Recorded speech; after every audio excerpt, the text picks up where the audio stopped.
to start? Yeah. Oh. The Woman and the War Baby. I won't read the contents. How's that? The woman who plays imaginary piano for her potato. Spends her days cooking potatoes and fish for a British archaeologist at Luxor. At night, the archaeologist drinks wine and plays a Yamaha keyboard for his friends, while the woman sits in her nearby room and unrolls across her lap a shawl that she's knitted up with a forbidden image of the black and white keys. She feels the counterpoint strong in her thighs, where her fingers tap out patterns of love, and she sees herself playing for the all-knowing one on a black lacquered piano in a great hall of stone and blue tile. Her potato with the single sprout balances in a white demi-tasse that she bought one cacophonous afternoon in Cairo. She pinned to her potato a magazine photo of the bald-headed archaeologist, and tonight, long after his keyboard stops, she patters out the syncopation of her dreams, her spirit, and her complicated heart. The woman who plays imaginary piano for her potato squats at the tiller of her boat, steers with her left armpit, and plays her life out on a well-carved transom. Both legs blew into mist on a paddy dyke when she was 12, so she keeps her blunt fingers twice busy. A red-haired medic gave her mother medicines, dressings, a bag of potatoes, but no word of her father. Now she sells potatoes from her boat far downriver while searching for word of her father. Her seed potato crouches atop its damp wash rag in the bow, scouting for snags while she plays the old French waltzes her mother loves and her grandmother hates so much. Her French grandfather died at Dien Bien Phu for stubbornness and for stupidity, her grandmother says.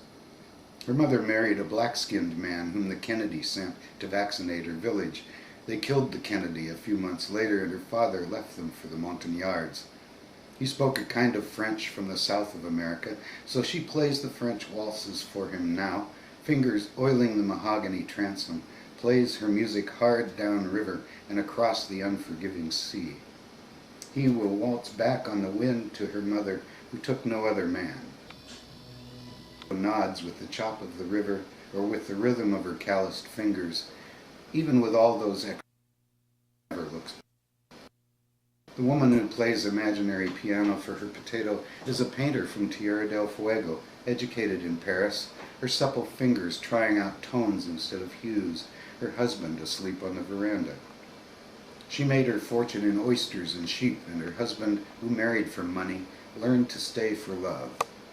And for love of a sleeping man, she abandons her grandmother's piano in the parlor for the ebony desktop that her grandfather shipped around the Horn. The lump of potato that hunches in front of her fingers grew in the servants' garden out back. Lupita scrubbed it blind until the starchy white of its soul shone through. If the artist were playing at the real piano, she would play Satie. Here at the ebony desk, her fingers play the surf breaking in from Antarctica, the glitter of the Southern Cross, the huddle of shorn sheep against the leeward wall of a lambing shed. Her blue silk shift blows about her in the breeze, and the sibilant caress of her fingers on the desktop wakes something symphonic in the dreams of her husband. He sweeps the paper keyboard aside and lifts her shift and loves her there as he has not loved her in years, and she lets her faithful blind potato watch. The woman who plays imaginary piano for her potato is not a woman yet, but a village girl from Nebach with black sapphire eyes, a muddied slat across her knees, 2 octaves marked out with stick scratches and charcoal. She hums a scrap of tune to the pitita tapping of fingertips on thin white pine. The small potato between her bare feet stands on end on the ground. More than half of its eyes watch the flicker of her fingers and the tight purse of her chapped lips. She frowns at the potato, and the potato trembles with a pulse of blood through her feet or with joy from the thrill of her playing. This girl heard piano for the first time on her uncle's radio that he bought at Chichi that time the army fought the army in the Church of God's Grandmother. Her uncle and the old witch woman from La Libertad hid from the fighting behind a carving of God's mother, and the Brujas sold him that little radio while they waited for enough soldiers to be dead to stop shooting. The girl's wide, dark eyes focus on the music within, never see the desperate potato trying to applaud without hands. The woman who plays imaginary piano for her potato loves a deaf man from Nanaimo and doesn't need a piano. Some nights when he's away driving truck, she wants him to call, and sometimes he feels this and he does call. He speaks to the same silence, whether she answers or not. But those other nights, she waits up, tired but sleepless after waiting tables, and practices deaf piano for him in the kitchen, where she drew a keyboard on the yellow formica with a blue felt pen. Mew used to jump onto the table to bat at the flurry of her fingers, but he died Monday morning on the highway out back. Saturday night, one unwashed Idaho spud rocks in a basket on the tabletop, oblivious to everything but those long black fingers marking time until the woman's deaf man drives up at dawn for his sausage, his eggs over easy, and his plate of fresh hash browns.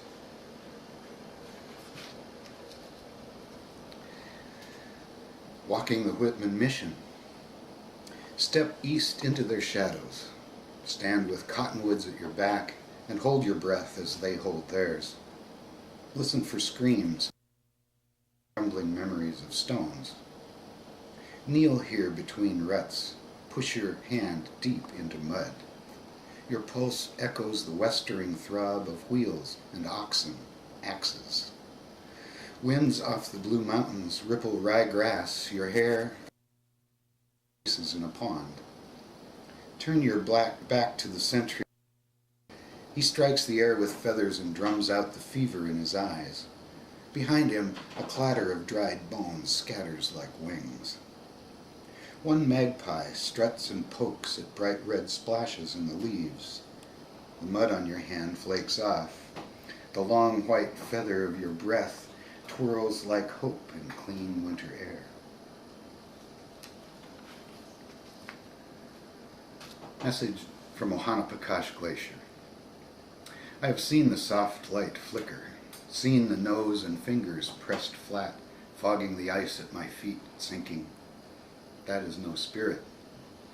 Chants echo black in her deep eyes. Visions shift hourly above her face. She is never dry. Put your ear to the ice, a long, stuttering groan. She is blue, arthritic, naked. She hunts a lover. Leave everything here. Her trail is this twisting stream that she sends milky to the sea. You get to meet your daddy today, Grandpa says. We saved one of your fish for his dinner tonight. My daddy's coming home from the war. Wars are very noisy. The sawmill where Grandpa works is very noisy. The men talk with their hands all the way across the mill because you can't hear. We take Grandpa his lunch every day when we hear the big saw shut down. I already know signs for bread and roast beef and beer. Grandma won't let them talk with their hands at home. She tells them, go wash those dirty hands if you're sitting at my table, even if they just wash them. Mom says my dad talks with his hands too, but Grandma shakes a finger and says, not in front of the boy. You're quiet this morning, Grandpa says. Are you worried about moving? I'm not worried. Mom looks at the paper and worries. She listens to the radio and worries, and she worries when she gets mail. She worries when she doesn't get mail. Worry is table crying. I'm not crying. Maybe you're worried about meeting your dad. I'm not worried, I say. Oh, so you can talk. He butters the hot toast and sits down to dip. People who kill in wars, can they kill anywhere? No, he says, just in the war, and the war's over. He takes a big bite of hot coffee and toast and breathes fast to cool it down. You through the hedge there. We even made you a tunnel. Now eat. After breakfast, we go see the tunnel through the hedge. I carry paintbrushes and tape in a bag for Grandpa. He skipped work today, so somebody else has to start the saw. The train with people always rattles the house a little bit before the mill whistle blows. Grandpa starts the big saw after the train and just before the whistle. That big saw winds on down the street, and Grandma says, there he is, there's your Grandpa. Sheep live in the lumber yard at the mill to keep the grass neat. The people train isn't here yet. He carries the cans of paint for our new walls. You can pull your wagon through here, Grandpa says. I can almost stand up straight in the tunnel. We should have used your wagon to haul this paint. My mother sings, our room, and dances us around our next door home. My aunt and my cousin Philip have the same home across the wall. Creaky, creaky, stripy floor, we shine with our socks. Philip got too tired sliding with our socks. He got real blue and couldn't breathe very well, so he has to lie down for a while. We have a window, we have an ice box, we have ice, wet, stinging ice, icebox, wet metal smell, big click, click. Don't get in there, stay out of there, hurt in there. You like the parade, all the flowers, the nice girl gave you a flower. This picture on top of the icebox is my dark dad in his white sailor suit, and another in his boxing trunks with his boxing gloves, and another in his dark sailor suit with my mom all dressed up. The boxing glove picture has scary eyes. Grandma made me a chest out of lumber from the mill with 2 drawers. I get to put away my own clothes. The ones I'll wear to church, Mom hangs up with hers in the ironing board closet.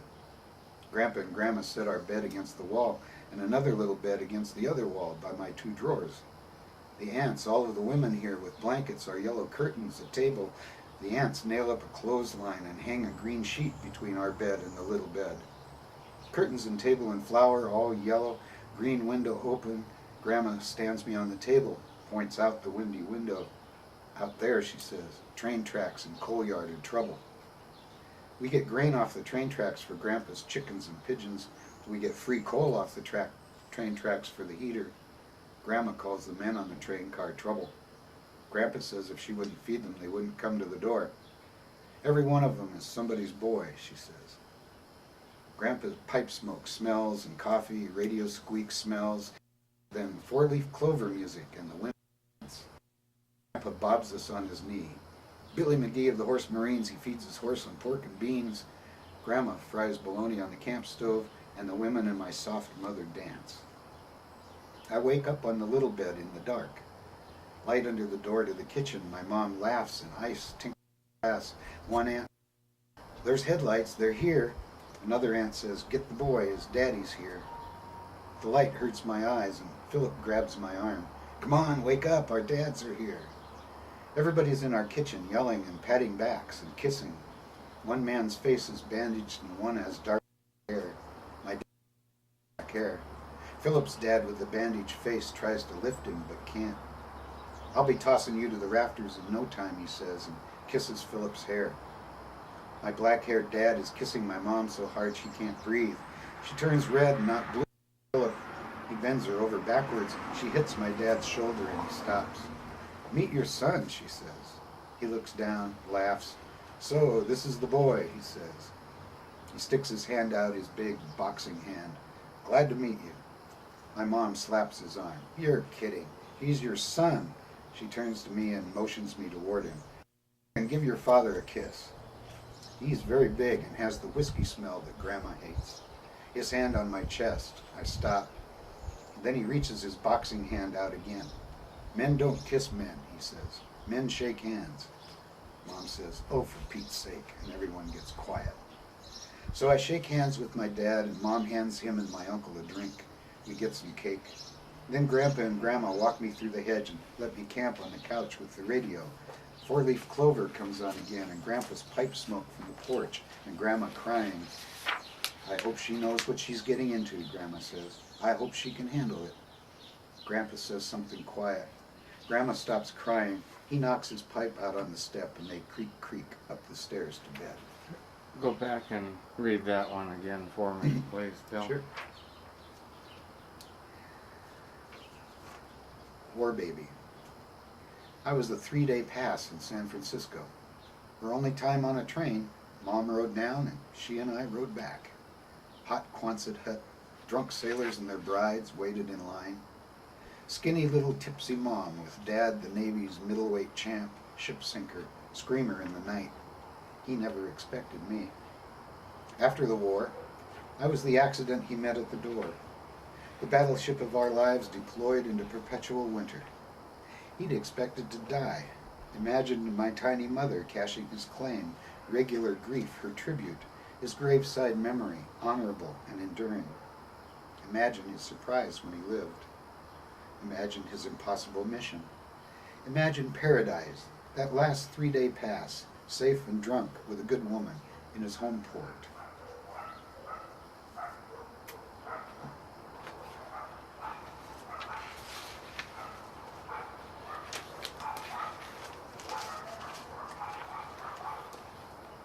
Evening Rain. This is by Dayan Lu in Chinese, and this is translated by Ying Qin and me. Thunder dodges the scorching day until evening, when wind whips real rain across our valley, swelling our parched little stream into mountain flood. We wake to a bit of reality when someone yells on some winding path, indistinctly and faintly, while somewhere else, exposed to the sun for 3 days, the spikes of thatch grass, ready to be brooms, are lost. No one really exists nearby at that moment. Onset of this rain seems simply to drive a chickadee early to its nest. Some kind of darkness drives the flood because the rain still thunders outside, a blurred, realistic wail. Yes, we thought the rain would never fall. Our people would never have accidents, and those white stones, they would forever refuse doom. In the murmuring sound of their prayers, we find ourselves to be just some objects, now near, now far. We used to be so primitive, so easily startled.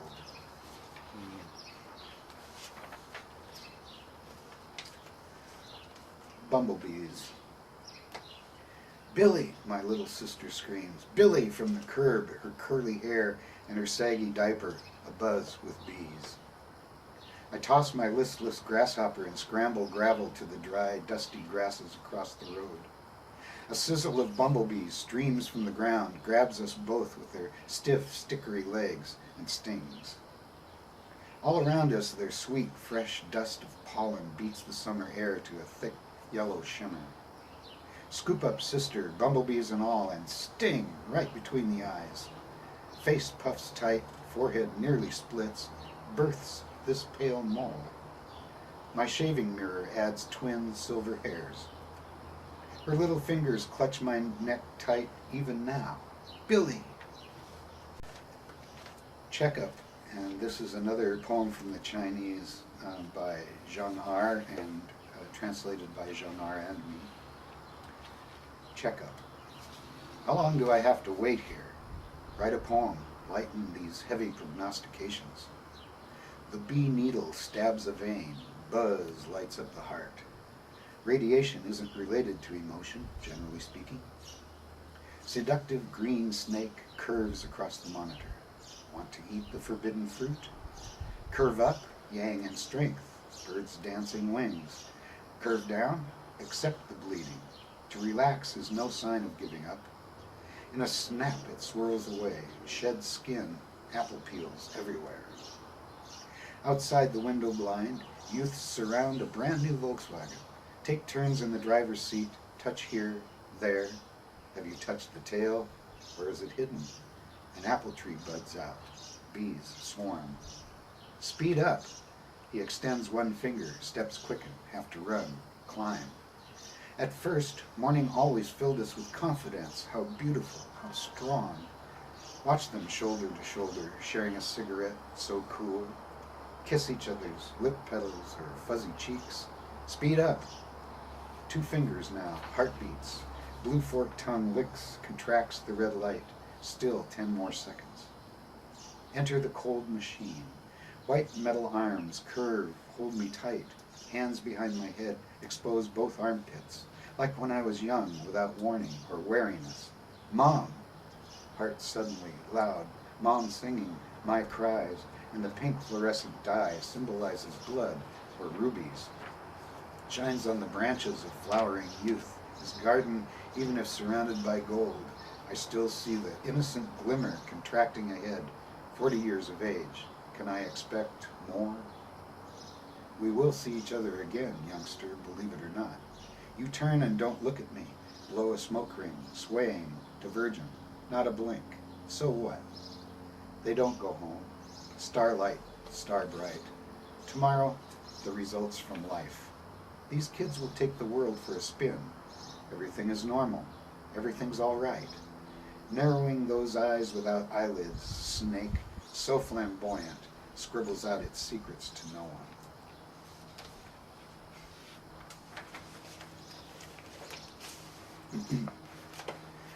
Leaving Dad. We kids who ride the city bus walk to the bus stop past a man setting buckets of golf balls along a covered boardwalk inside a fenced field. Big fish nets ripple in the wind on top of the high board fence. Every afternoon on our way home, we pass a line of men whacking golf balls into the nets. Markers on the grass tell them how far they hit. Some of the balls punch through the holes or pop over the nets. We like to cut them open to see who can unwind the whole rubber band without breaking it. Golf balls work pretty good in a slingshot too, but I still prefer banana slugs. If we don't have anything better to do after school, we make fun of the golfers. We climb up on the ledge of the Nally's potato chip sign, which puts us above the wood fence and behind the nets. Then we jump up and down and dare them to hit us. The owner likes this because all the men immediately start hitting balls like crazy.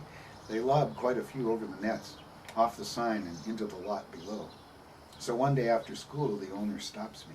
"Hey," he says, and motions me over. He's outside the fence with a bucket, picking up the stray balls. "Are you that fighter's kid?" At school, that line always means somebody wants to fight me. Adults are mostly just curious. "Yeah." He sets the bucket of balls inside the gate beside several other full buckets. "Does he golf?" "I don't think so." "What about his buddies?" he asks. "Any of those guys golf?" "I don't think so." He frowns, purses his lips, and crosses his arms like somehow he's worried about that. "You have some of the best athletes in town right back there in the projects, and nobody golfs."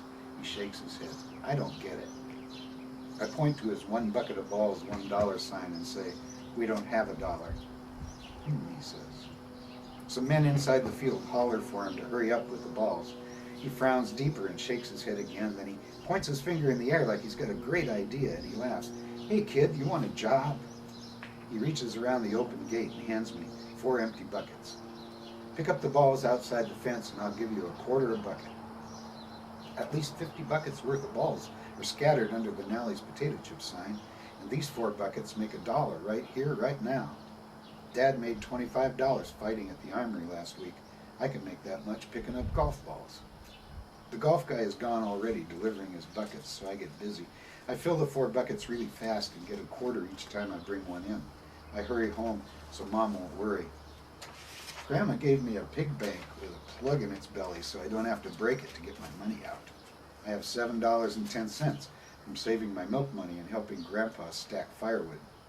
My quarters clinkle, clinkle, clinkle, clinkle into my pig and make $8.10. Mom, I have a job and I already made $1. A job? She laughs. What kind of job? I tell her about the 50 buckets of balls waiting to be picked up. How come Dad and the other guys don't golf? The golf guy says they're the best athletes and they don't golf. Mom sits at the table with me and frowns at her coffee. I tell her, I told them we don't have $1 for a bucket of balls. She raises her eyebrows. That's God's own truth, she says, but you know that most of the fighters here are Negroes. Ever see a Negro man golf there? I haven't. Ever see a woman of any kind golf there? No, I say. He doesn't like some people even if they have $1. She lights a cigarette and lets me blow out the match. But you pick up your 50 buckets, you get your quarters. How much will you get for 50 buckets? She likes me to do math problems with money. 4 buckets makes $1, so 40 makes $10. 10 more buckets is $2.50, so $12.50. That's big money, she says, and sips her coffee. I want you to stay outside the fence, okay? I don't want you going in there with those men. He just wants you to work outside anyway, right? Yes, he just wants the ones that go outside the fence. Right away after school, Garn invites me in to hit a bucket of balls. On the house, Garn says. Let's see your swing. I can't. You got an appointment? Of course you can. He holds the side gate open for me. 2 guys are hitting balls. They're on each end of a long stage that has 12 places to hit balls. The closest guy pours a bucket of balls into a chute, and they pop up in front of him one by one as he whacks them into the downfield net. I'm not making any money today anyway, so what the hell? Come on, hit a bucket on me. I can't tell him that my mother told me to stay outside the fence. That's sissy stuff, and lying's a sin. Okay, I say, but I have to get home and watch my sister.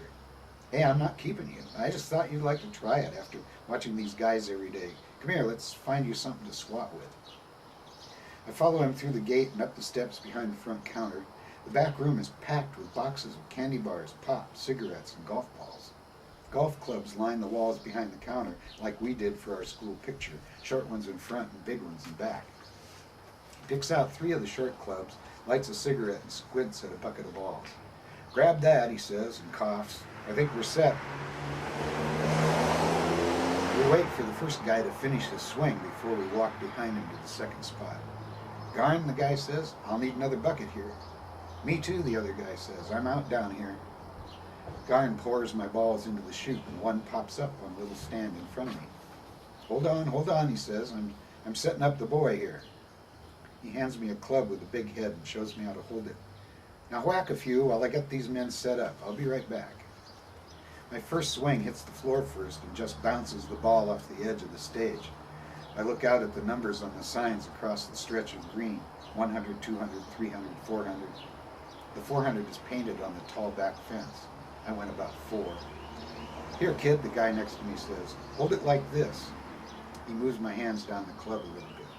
Now stand beside the ball and take a couple of practice swings before you go for the ball, like this. He showed me on his last ball and had to wait for more. I hit the next few balls pretty good. Garn sells each of the guys 2 more buckets. Then 4 more guys come in and he gets busy. By the time I finish my bucket of balls, I'm not hitting as hard, but I'm hitting straighter, which the guy next to me says is most important. Hey kid, he says, fetch me a bucket and I'll give you a quarter. He hands me a $1 bill and a quarter. Garn's real busy, so by the time I get back, 2 more guys want me to run to the counter for them. I don't have to pick up all the balls to earn a quarter a bucket. I just have to run to the counter with the money and hurry full buckets back to the golfers. I make $5 before it starts getting dark and I have to go home. Garn says this might work out regular for me if I can find somebody to pick up the balls outside the fence. Inside the fence, he drives a thing like a huge vacuum cleaner that sucks up the balls into big canvas bags that fill up most of his back room. I can't find anyone in our neighborhood whose mom would let him pick up balls at the driving range, so I have to keep doing that. After I'm done with that, then I can run buckets for the guys. It's not so bad, but I get home late and my mother doesn't like it.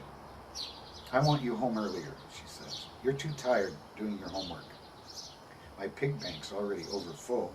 Besides running for buckets of balls, I run for cigarettes, cokes, candy bars. Sometimes they give me a candy bar instead of money. I put the candy bar back in the case and take out 15 cents on my way home. The candy in that case is so old, I think I've traded in the same candy bar every time. I could keep them for Maud, but I'd rather have the money. I have enough now for a bike for me and a trike for her. I trade in my quarters for paper dollars, and when I run buckets, I never get less than a $5 bill, so I have almost $200. In fact, I only need $3 and a quarter to make that $200.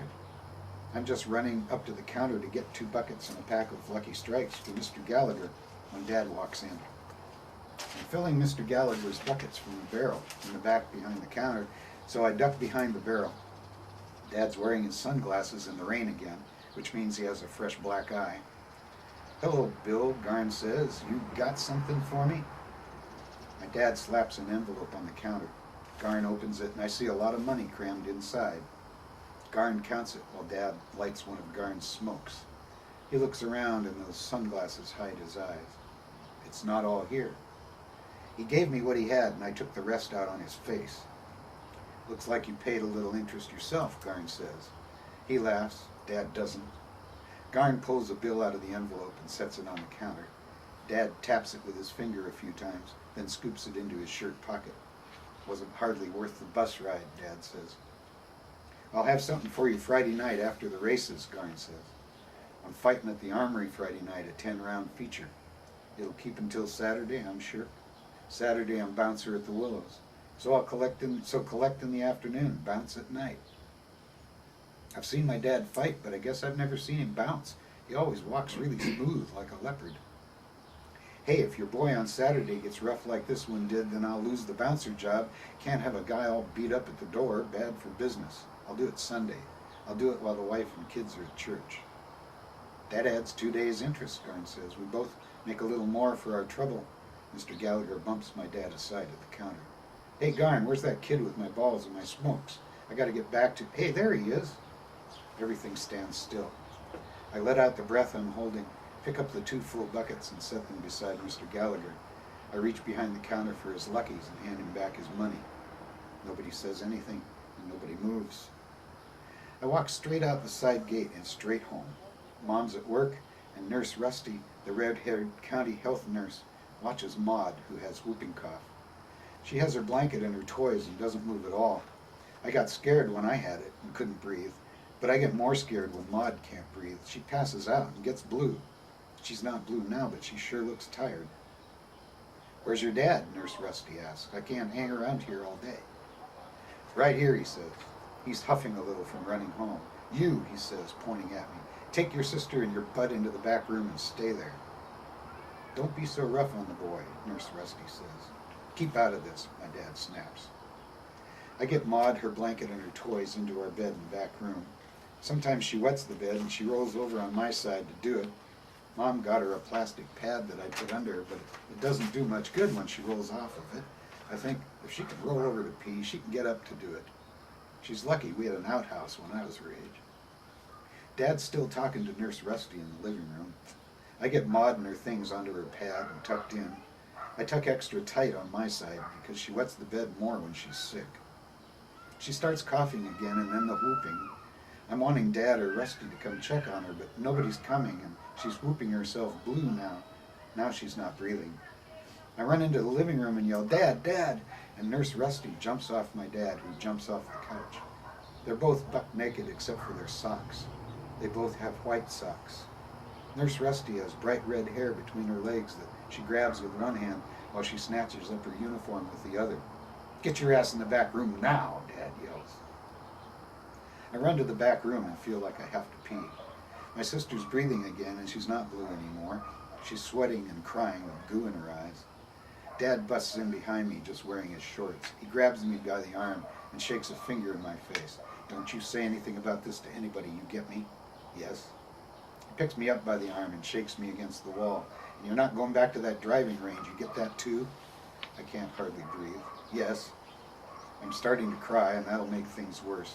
But Nurse Rusty's in the doorway and she says, Bill, put the kid down. You're scaring him to death. If you hurt him, I'll tell your wife myself. Walk me out. That look from my dad, I know I'm dead. I saw it that time he beat that guy on the bus, and that night we came to pick him up at the Willows, and the headlights caught my uncle, holding a guy from behind while my dad beat him. Bill! He lets go my arm, and I run to the bathroom and lock the door. He's yelling at Maud now to shut the fuck up. He's gonna kill me, and I can't stay in the bathroom forever. I wake up in the dark in the neighbor's car. Mom's driving. The engine's going really fast and we're going really slow. I've never seen Mom drive. She's crying and she cries harder when people honk at her. My sister's asleep in the back seat, breathing really hard. Oh, thank God you're awake. Mom reaches over to touch me, but I hurt all over and I don't want anybody to touch me. We're going back to Grandma and Grandpa's in the valley, she says. I talked with Father O'Brien and they're opening the new school there.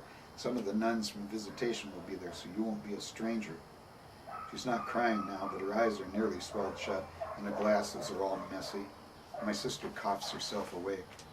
And I've been waiting for the right time to tell you two, but this'll have to do, she says. We're going to have a baby. You're going to have another little brother or sister.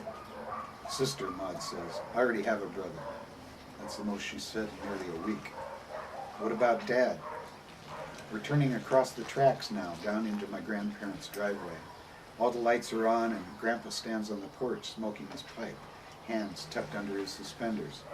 I hit him with the iron, she says. That ought to hold him a while. My pig bank made it with me, but it's empty.